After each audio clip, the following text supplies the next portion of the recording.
Él es Martín, tiene 5 años y cuando sea grande quiere ser piloto de avión. Ella es Juliana, tiene 7 años y quiere ser contadora. Y él es David y hoy trabaja como data entry. Los tres tienen algo en común. El futuro de sus trabajos está en peligro. Quizás te estás preguntando qué estudiar en el futuro o das ese volantazo en la carrera en lo que estás trabajando. Bueno, esas no son las preguntas claves. La pregunta es, en 2030, ¿vas a trabajar vos o un robot? Nadie quería contratarme, lloré hasta que mis ojos se oxidaron. A ver, ubiquémonos en tiempo y espacio. Estamos entrando en la cuarta revolución industrial. Recordemos, la primera tuvo que ver con la aparición del motor a vapor, que hizo que las producciones se movieran más rápido y mejor. La segunda, con la aparición de la electricidad y con ellas, la producción en masa y las comunicaciones. Y por último, la tercera, tuvo que ver con la aparición de las computadoras y la sistematización de toda esa producción.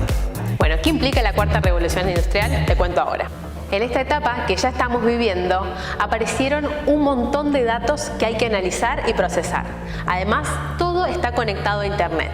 Y por último, la inteligencia artificial está cambiando el modo en que trabajamos y nos relacionamos. Padre, dame pierna. Todo esto te puede parecer ciencia ficción, pero ¿no me crees? Lo estamos viviendo. La caja del supermercado ya es automática, pasas los precios y te vas del supermercado. Ahí no intervino ningún humano. Y en algunos países más desarrollados ya existe el delivery vía dron o robots. Lo está comprando en Amazon, ¿verdad? Sí, ahora usan drones. Vámonos, Peter. Tenemos que llegar a la casa antes que el dron. Y acá está el primer punto. Rumbo a 2030, quienes tendrán más trabajo serán aquellos que puedan decidir en situaciones cruciales, que puedan tomar decisiones cuando algo urja, porque es algo que no tienen las máquinas, no saben improvisar. Pero para improvisar hay que saber. Y para eso hay que estudiar. Y acá existe el primer peligro. ¿Qué pasará con aquellos que no accedan a estudiar este tipo de carreras cruciales para el futuro y queda polarizada la sociedad? ¿Qué pasa en el medio? ¿Hacia dónde pueden ir? Yo creo que todas las carreras que hagan un trabajo que sea repetitivo y que sea predecible, todos esos trabajos potencialmente pueden ser reemplazados por algoritmos. Suena como catastrófico, pero creo que es así, digamos. Cuando vos tenés un trabajo en el cual no agregas tanto valor, los algoritmos pueden hacer cosas, por ejemplo, procesamiento de video y de imágenes, de una forma mucho más rápida que nosotros, que los humanos. Entonces, todo lo que sea repetitivo, todo lo que sea que se pueda programar en el tiempo, va a ser automatizado por los algoritmos. Entonces, por ejemplo, si analizamos imágenes para hacer diagnósticos médicos, un robot o una inteligencia artificial lo va a hacer mucho más rápido que un médico. Según el Foro Económico Mundial, se perderán 75 millones de puestos de trabajo en los próximos años. Pero nada es tan negativo. Se crearán 133 millones de nuevos empleos, pero tendrán nuevos roles y nuevos desafíos. Pero en Argentina, según la Academia Nacional de Educación, de los 120.000 egresados de los últimos años, 60.000 pertenecen a las ciencias sociales. Entonces, ¿qué pasa con los que optan por estas carreras sociales? ¿O qué pasa con los médicos, los contadores, los psicólogos? ¿Deben dar un vuelco de 180 grados? ¿O qué estrategias tienen? Yo creo que el mundo del futuro va a requerir, por un lado, yendo a profesiones concretas, va a requerir muchos matemáticos, muchos físicos, muchos químicos, muchos que puedan comprender la humanidad de una ciencia más exacta. Y por otro lado, van a necesitar muchos psicólogos, muchos sociólogos, muchos administradores que puedan gestionar empresas, gestionar personas. Entonces yo creo que es un balance entre los dos. Que van a pasar un rol bastante distinto. Diría más como de complementarse con la tecnología. Un poco menos Terminator y más Jarvis de Iron Man. Aún quedan terabytes de cálculos que se necesitarán antes de probarla en vuelo. Jarvis, a veces tienes que correr antes de caminar. Deben amigarse con la tecnología. Hoy en día, por ejemplo, existe un tensiómetro que solamente con prenderlo sabe tu presión, tu temperatura, tus latidos. Absolutamente puede hacerte un diagnóstico total de tu cuerpo. Entonces, ¿cuán más operativa sería una consulta al médico cuando solamente le preguntas cuestiones puntuales? Todo lo demás de los estudios lo hace en segundos simplemente. O una farmacia en Córdoba, en Altagracia. ¿Qué es es lo que han hecho? Sumaron un robot a la farmacia. Lo que hace es clasificar durante las 24 horas todos los medicamentos, los selecciona e incluso determina cuándo vence cada uno. No echaron a nadie de esa farmacia.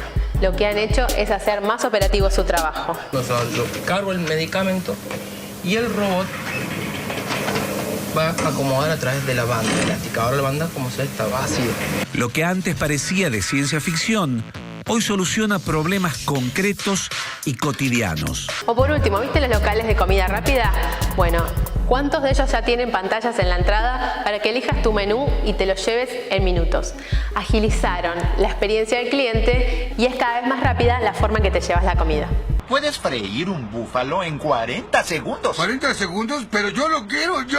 Las tareas más vinculadas a las habilidades blandas, al cruce creativo de información, a la sensibilidad humana, al manejo creativo de equipos, a la negociación, a asistir a otras personas, son las habilidades que van a empezar a prevalecer cada vez más y están prevaleciendo ahora en un futuro. Entonces las carreras, o en otras palabras, el mundo del futuro va a requerir por un lado muchas personas que trabajen en ciencias duras, en ciencias exactas, y por otro lado muchas que trabajan en ciencias blandas. Pero esperemos un momento. Todos estos avances tecnológicos tienen que ver con el aprendizaje, pero hay algo que no es nuevo. Solamente el 10% del mercado laboral lo ocupan mujeres, el resto son hombres. Entonces, ¿qué mejor iniciativa que impulsar que las mujeres aprendan a programar, aprendan de analítica, aprendan a diseñar? Absolutamente todas esas carreras que antes podían ser de hombres solamente por una cuestión de género, las dejamos de lado y aprendemos con ellas.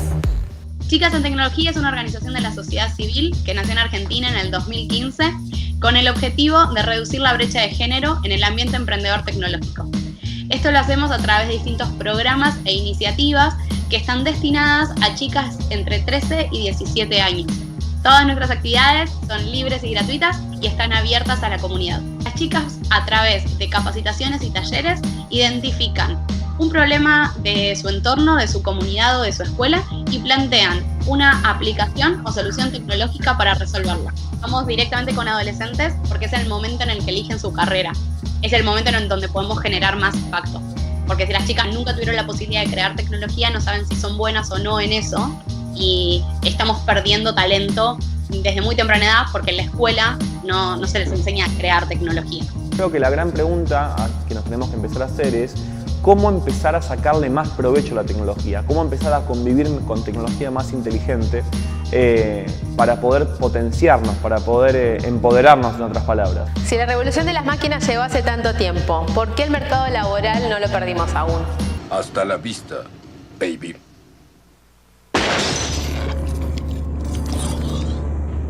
Es porque, te repito, las máquinas no pueden improvisar. No pueden decidir sobre presión.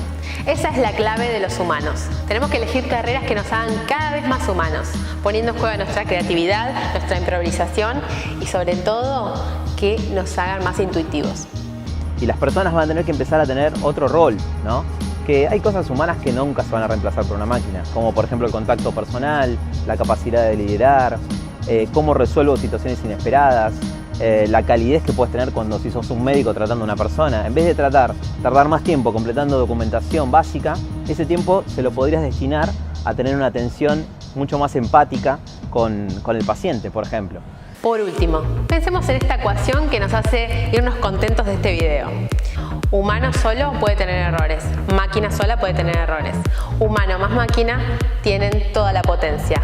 Llévate esta ecuación y empezá a estudiar una carrera o especialízate en algo que te dé trabajo en 2030.